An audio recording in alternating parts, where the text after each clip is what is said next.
If you are struggling with making good AI cinematic content, this video is for you.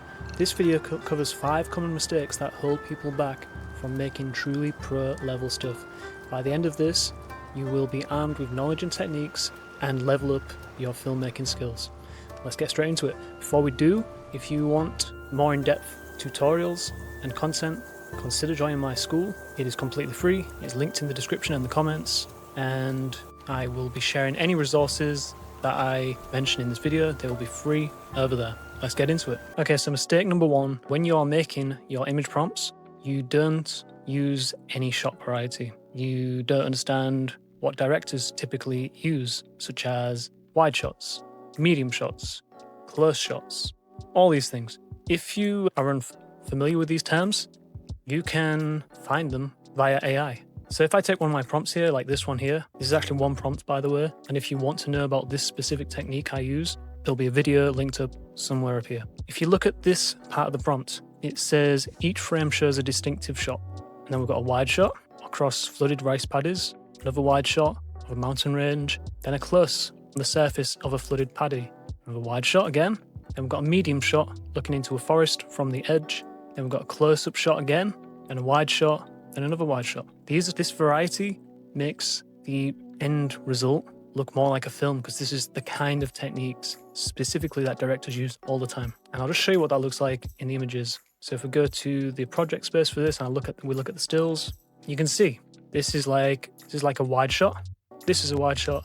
This is more like a medium shot. Another wide shot. This is our close-up within the forest.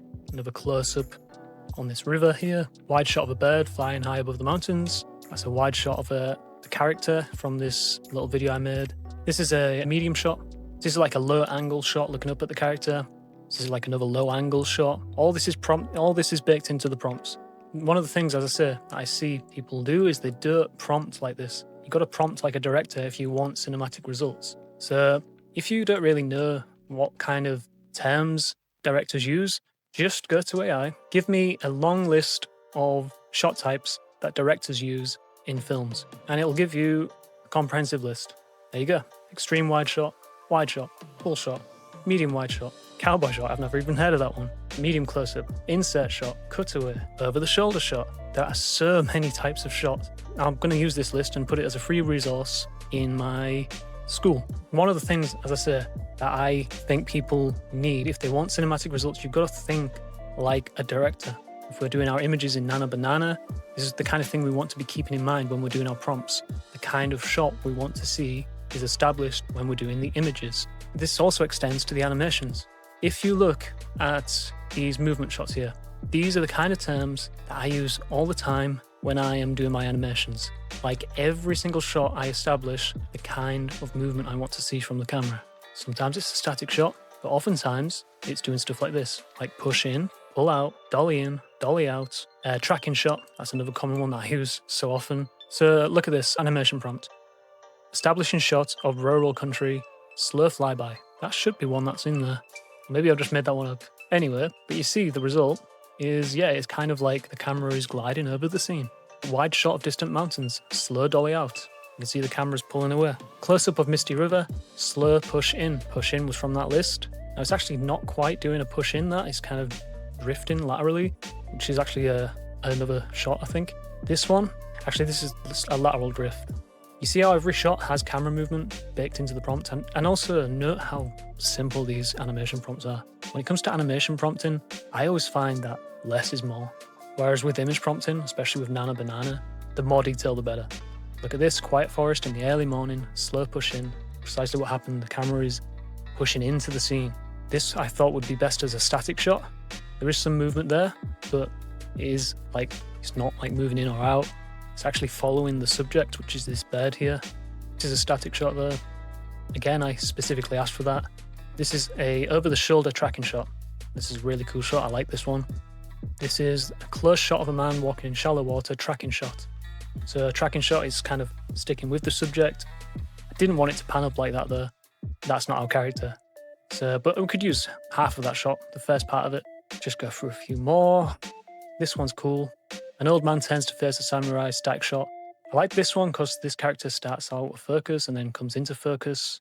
That's a pretty cool shot. Then we've got stoic samurai staring ahead, slow push in, and yeah, that's precisely what we asked for. Using actual directorial terms that film directors use will get you much better results straight away. Mistake number 2 is a big one, and it is not planning what you're going to do before you start. Rather than just thinking, okay, I want to tell a story about a samurai walking into a village, sitting down and meditating. How are you going to do that unless you plan it out first? Like, you can't just start typing prompts. You're better off coming up with a little storyboard and a character reference so you can lock in the consistency with the character first. So that was done with this prompt here. Again, Nana Banana Pro. And I created this character reference sheet before I did anything else. As you can see, we've got this character here, multiple frames within the one shot that was made using that prompt I just showed you. And then I created a storyboard. The storyboard looks like this. So I knew I was roughly aiming for about 90 seconds of video, which I calculated if I was going to do an average shot length of 3 seconds would require about 30 shots. What do you want to do to start with? Well, you might want to establish the location, the world that this is taking place in. The rice paddies, a mountain range, peaks catching gold, a narrow dirt road running through flat farmland into the distance. We even specified the kind of lighting we want to see, and a single bird in flight against the pale sky. Then we've got our character who comes into it. A samurai on the road, a distant shot of a lone figure walking through open country, some suggestions even at this stage in the storyboarding of the types of shot we might use, like a medium shot here, some descriptions of the setting, then like a close-up shot, just one shot that we think we want to include, which is him on the open road, walking toward the camera, then another one of his face in profile. You see how we're writing out visually with what we want to see throughout, and we have a target in mind for how many shots we think we'll need. This is the kind of thing that I do all the time when I'm making my own videos. I always plan them out. I have a storyboard, and without this, it'll be so hard to make a coherent video. So these storyboard prompts all get converted into full prompts like this. And you can see how long these prompts are, but Nana Banana handles them fine. So as you can see, the entire storyboard gets converted into these massive prompts. They do take a while to generate in Nana because there's so much detail to cover, but it's worth the wait. And the outputs are here. This is our entire storyboard. So here we go. Here's our images from those prompts. Character consistency is pretty good. And think about when you're storyboarding as well. I mean, this is a scene where this samurai enters this village. We want reaction shots. We want these characters reacting. All that's baked into the prompt. Here he is walking through the village. Here's the meditation scene. We've got that little bird there. And different shots within the same location. And yeah, you have to prepare before you do a single image. And if you do, you'll have a much easier time. And you'll have a much better output as well. Okay, mistake number 3 then is ignoring lighting in your prompts. So when you're doing your image prompts, it's important that you always have a section where you talk about the lighting. And usually for me, that's this part of the prompt, which is, just after me describing what I want, then I talk about, setting and lighting. So I've got warm gold on the open farmland, the forest ahead in deep, cool green shadow, long shadows stretching toward the tree line. Let's have a look at another prompt. Late afternoon light from low in the west, long shadows stretching ahead of the samurai on the road, warm gold on his back and shoulders, the forest ahead in deep, cool green shadow. So let's have a look at this one. Warm afternoon light from low in the west. Same, sometimes between prompts I'll use the exact same lighting reference. You should always have a place in your prompt to describe the lighting of the scene you're doing, because that is a huge, huge part of filmmaking. Mistake number 4, bad pacing in the edits. Now this one is absolutely nothing to do with AI, and everything to do with you, or your editor if you're hiring one. So I'm just going to take the edit here, and mute that because that comes later. It's our last step, in fact.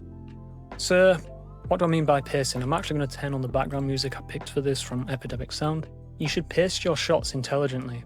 So if you look at the way this film starts, I'm just going to let play.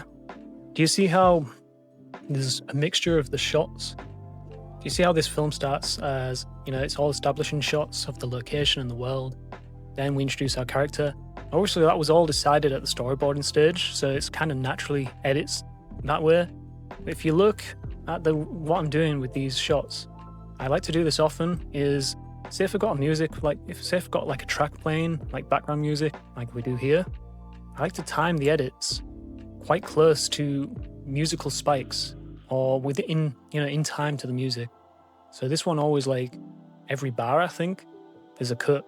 So it's like 1, 2, 3, 4, 1, 2, 3, 4, 1, Now, maybe that would be a bit too predictable if I just kept doing it that way. Obviously, when this gets going, the shots change at different rates. Like I think I held this shot here quite a long time. We look at this one. See, that shot there was very brief. It was like 2 seconds, and this one's 3 seconds. Most of these are within that original 3 seconds that I planned for. So again, just to harken back to preparation, it's so important. And I think you should be able to see as well why the first step about the variety of the shots, deciding that early and understanding it, that's what leads to, interesting looking and cinematic looking videos. So the pacing is something you develop over time. It's often a matter of taste as well. It's something you will develop preferences for and develop it as you hone your taste. I think this is an underrated aspect of filmmaking, but I think it's so important to talk about is sound effects. So we've got this atmosphere here. This is like air ambience. Then later on it goes to this forest and the sound effects changes to forest ambience. Then we've got that stream, then some open field gusts, some countryside ambience, then a mixture of 3 different sound effects, which is some gusts, rural country ambience, and then a moderately flowing river.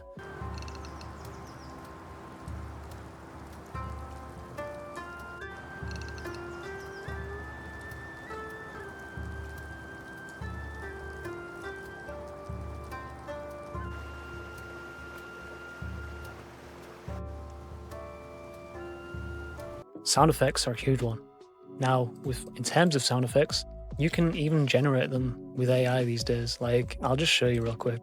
So, when it comes to AI filmmaking, especially in 2026, the limit is no longer the tools, it is knowledge and how to use the tools properly. And being able to think like an actual director does and planning everything in advance, having the idea of what you want to see in mind. You have to think. I always use the analogy of like, you're like a producer and AI is like your production team. When you're making videos, you are setting the agenda, you have the final vision in mind of what you want to see, and AI is the production team that helps you execute your creative vision. And that's the way I teach people to use it.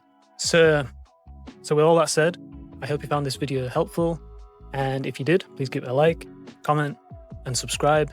And if you want to learn more about AI in general and cinematic filmmaking, consider joining my community. It's completely free. And again, all the prompts and whatnot, the templates, they'll be over there in the classroom tab. So if you want to join my school and just come and grab them, by all means, do so. Okay, I'll see you in the next one. Cheers.